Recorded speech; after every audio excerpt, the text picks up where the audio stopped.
Good morning, everybody. Well, it's the holiday week for most people. For other folks, it was the last night of Hanukkah, and for yet others, it was the solstice, the longest night of the year and the shortest day of the year. But at our place, there was a beautiful sunset. I don't know what happened over your way, but we had a gorgeous sunset, but it got really cold. So, all that to lead into we're getting toward the end of the year and we're getting ready to kick off a new year beginning. And yet dementia doesn't care. It's like it's going to do what it's going to do.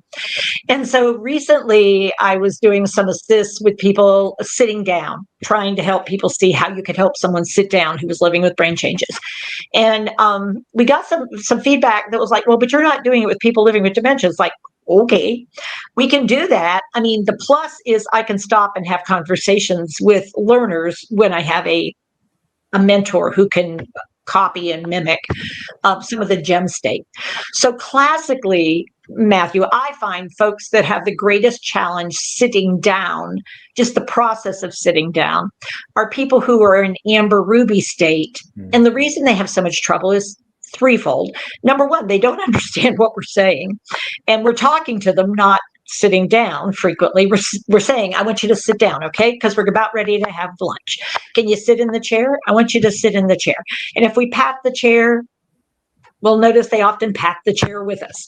And then we say, sit down, and they walk away. And it's like, because we're really being challenged by the language deficit, but we don't realize that often. We think people are being stubborn or not cooperating.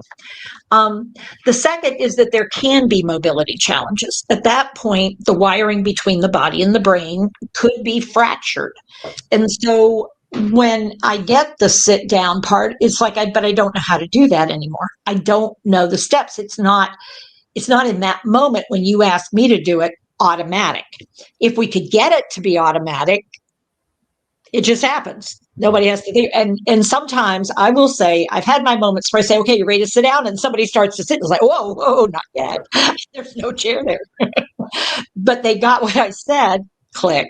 And they did it right away without thinking, which means it's more cerebellar. It's more spontaneous. And then the third part of why this is more challenging is the visual field loss. If I don't see that there's something to sit on, why would I sit? And with classic ways of helping people sit, it's hard. And you're about to see someone who lives in Hillsborough and is one of our teacher partner teams. It's Karen and Brian. And Brian is living with Lewy body with probable significant frontal involvement and also language involvement, temporal lobe involvement at this point. And he has lots of balance movement issues. So what you're about to watch, the first time through, I don't have any idea what Brian's going to do because Brian goes anywhere from I can't figure out what you want me to do to absolutely just sitting on his own. So let's see what happens the first time when I ask Brian, we're talking, and he seems to be getting the rhythm of back and forth. So we got a great rhythm going on. Let's see what happens when we add in movement. Let's just see, because we'll find out when we watch and listen. So Teepa, I'm curious because I know we have a couple of videos here.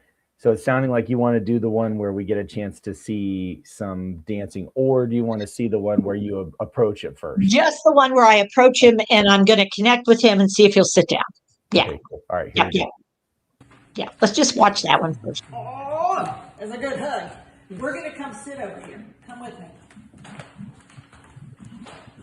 Let me see. Ooh. You know what? Ooh, that's right. I think we'll sit right here in these chairs. You'll sit here, and I'll sit here. So, there you go. So,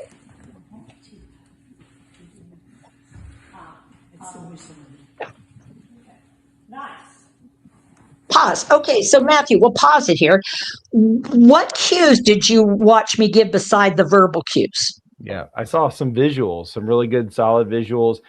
Once you got in the hand under hand and you got into supportive stance, you gave a very clear, let's go this way. We're going this way. We're going to go sit down. you brought the chairs out. We got a chance to see. Ooh, you started going this way, and then it was too bright, and then you changed directions. Ooh, how about over here? Got to the chairs, bringing the chairs out, being able to say, okay, you're going to sit in this one. I'm going to sit in this one. And then you saw me not let go of everything. Because I know from previous periods that sometimes things go exactly the way that they look like they're going to go. And some of you might have seen Brian another time where he climbs up in the chair. It's like, oh, that wasn't what I thought we were doing. So this time I got him, and then he starts to sit down, and I guide him into the seat, and then I sit down. All right. So now, I mean, that was so easy. I thought, oh, well, that was really easy. Let me see if I could get Brian up again, do a few things, and we'll try it again and see what happens this time.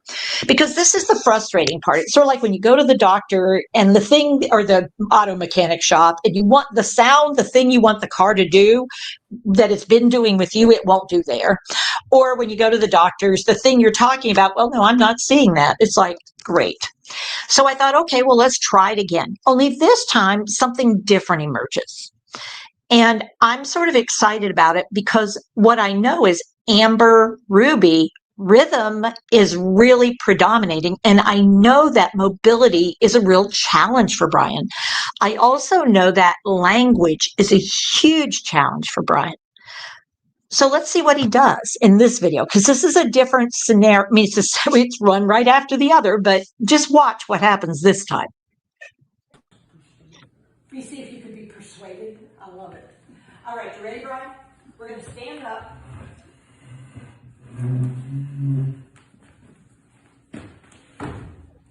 Good. We're going to come out this way. Good. Come this way. We're going to put our hands up. Put yours up with me. And we're going to try 1, 2, 1, and 2, and 1. So Matthew, if you pause right here. Stand up. Oh, so what do you think I'm trying to get with Brian? What do you think my goal is here? Yeah, it looks like you're really trying to get some weight shifting, some lateral movement, side to side going, and you're doing it by easing into it. You didn't just go straight into, okay, come on, Brian, here, lift one leg, we'll lift the other. You did some weight shifting side to side with the feet very softly, and then you started expanding and the hands going more to one. So really working into that weight shifting. Yeah, so I know that for Amber, Ruby, particularly, copying movement is the best way to get it. So I put my hands high, wondering if Brian will bring his hands up, because when you bring your hands up, you have to stand up a little bit more. And then when I start this side to side movement, this wiring across the middle can get really tricky, and the vestibular stimulation of all that. And I don't know, because honestly, Brian usually walks around shuffle, shuffle, shuffle.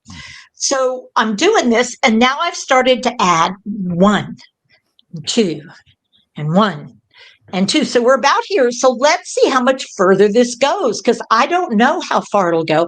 I'm using my rhythmic language and movement and copying to see what Brian will do with me, because I'm not sure what's going to happen right now.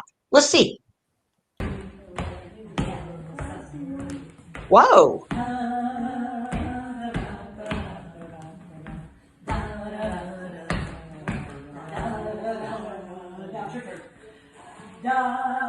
Ah.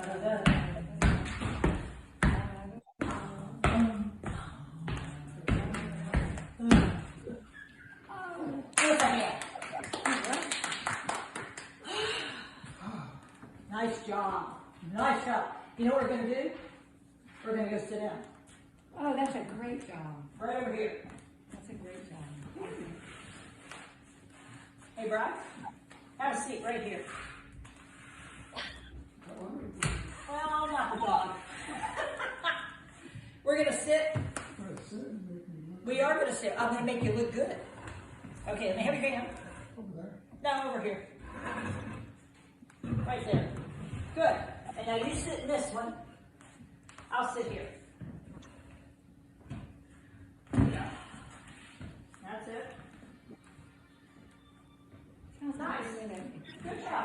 Okay, pause. So, what language did I choose not to use, Matthew? So I didn't hear you say, no, no, no, not that one. No, wait, no, Brian, listen, Brian, no, here, no, this one, no, Brian. Yeah, I didn't hear that kind of language for sure. Yeah, Yeah. because it's like Brian clearly got some of my message, but not all the message that I thought I delivered. So I'm really curious what's going to happen. And does it really matter in this moment which chair he sits in? No, it doesn't. No, because what I wanted to figure out is what happens a second trial of sitting down after I've gotten some stimulation. And actually, he's more participatory with me. He's taking more of a lead. He's the one that started the dancing. He's the one that he followed up on the clapping, but notice as soon as he went into clapping, he went back into a more down posture, which is super interesting to sort of keep your eyes on as to what happens to Brian when he's not supported. So there's a final video. And so what you've been watching is me working with Brian and Karen on the video camera. Now what you're going to do is watch Karen and I switch places to see what happens with Karen and Brian. Now, here's a thing to know. Brian is right-handed, Karen is left-handed. I'll just put that in there. And it appears that Brian is having more right vision awareness than left vision awareness. You saw it there with the chair, because the chair was more on his left, and he went and got another chair that was more on his right.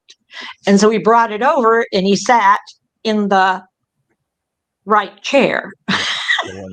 Yeah. So it's just interesting to start noticing things so that as I'm partnering, I get to sort of try things out environmentally, interactionally, verbally. So let's see what happens with Karen and Brian. Let's see. We've just done these two other samples. So let's see what happens this time. With you, okay? All right? Are you ready to go sit down in the chair? All right? I got your message the second one. I did not listen to the first one because it's too long. I listened to Okay. That way, if you speak so much, they have that. They do? Okay. Oh, man. Well. Okay, so let's pause try a and sit second. down, make it simple. What just went on there? Yeah, so Karen will say, here, I'm going to sit with you. Let's go have a seat. And now Brian's going into some conversation. Now he's starting to talk about some things that's on his mind or that he was noticing. It's hard to kind of tell Yeah, you what can't exactly he's saying, make but it he's out. But all talking. of a sudden, after this rhythm activity, he's using language, and he's actually making eye contact and having a conversation. There are isolated words that pop out, but not a lot of content. But what really is interesting is how Brian is socially engaging. Mm-hmm. It's not about sitting down. It's about having this conversation with Karen. Interesting. So now let's see if they manage to sit down or not, because that was the goal, Okay, quote easy, unquote. make it easy. All right, which chair do you want to sit in? This one or this one? Turn around, let me see. Look at, there's two chairs behind you. Uh-oh. Which one you want to So sit in? pause. So what did you notice, Matthew? Is there something happening like in the background off to the right or whatever? Because it looks like he was There's interested in another something over there. person standing over to To the right. Yeah. the right, and Brian the person isn't moving. I think it was Dick, my husband Dick, and I think he was just standing there waiting till we were done to ask me a question about taking the car to get tires fixed or something like that. So he was hanging out there, and Brian saw him and really got distracted. And Karen keeps talking, and she's over on the left, and Brian is totally not listening. And then so Karen's back again. Now she's switched over to his right. Let's see what happens when she makes the switch and she gets in his visual field. Let's see where it goes now. Which chair would you like? Okay, yeah, this one? Hey, is this one okay? Brian? Chair? Which one? This one? Yeah? You did that one already? You sitting in that one? All right, let's go sit down, okay? You sit in this one, and I'll sit over here. Okay? All right? Yeah. You got this. Okay, pause, Come on, Matthew. turn around.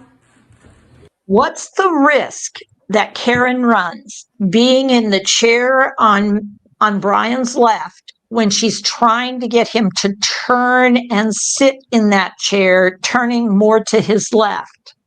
Yeah, he may miss the chair as he's trying to line up, or he may just get the front of the chair and start to push, but she's not in a position where she could really support well with that chair, and then and supporting him as well as he's starting to maneuver and going through. Why would she pick the left chair?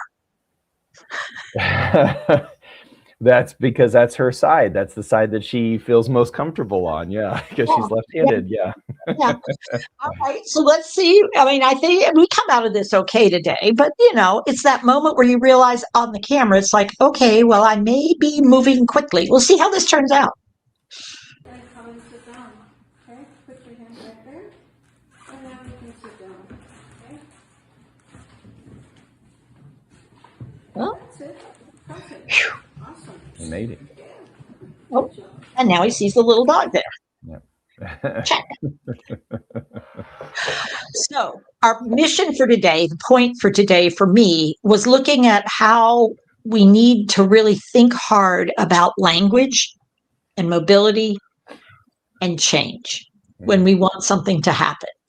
And consider the possibility of visual cues combined with simple verbal cues, and then maybe a physical guidance cue, but really watching ourselves when we're in that Amber Ruby situation, that we don't use too many words, do too much, and instead make sure the transition is long enough and that pause is long enough that someone gets a chance to put it together, and we're in the right place at the right time, just in case something gets misunderstood. Yeah.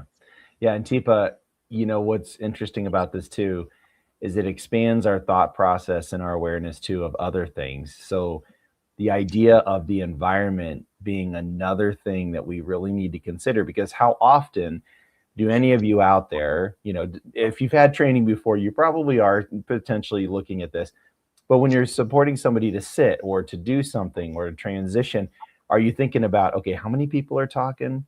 What are the other noises happening? Who's all moving around on the sides?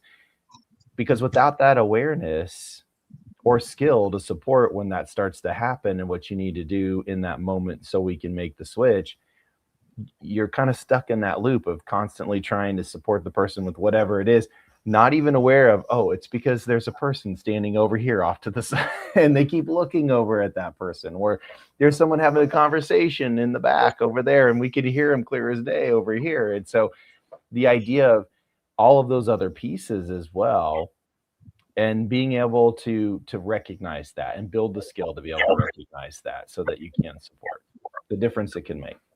Difference it makes. All right, everybody. So that's the message today, is we make a difference. And the difference we make is using our awareness, knowledge, and skills. So a few options coming up.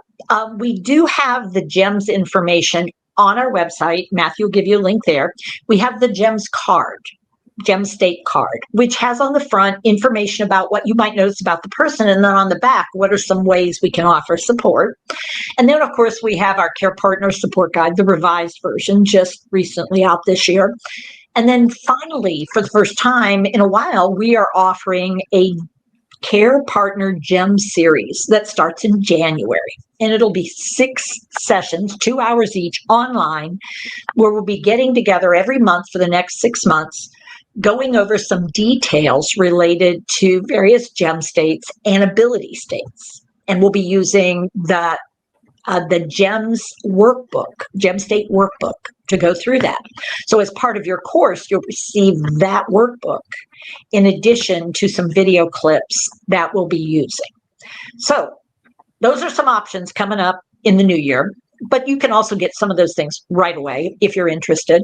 And a lot of them, there's no fee. That's not our goal, is to provide that awareness and knowledge. And if you really want to dig in, you have to commit, and you have to contribute a little bit, just as we do. So till next time, take care of yourself, take care with your care. If you have questions, send them in. We're trying to work our way through some of them. And we're using friends of ours and partners here in Hillsborough to help us answer some of those questions. So till next time, take care all. Thanks, Teepa. Bye, everybody.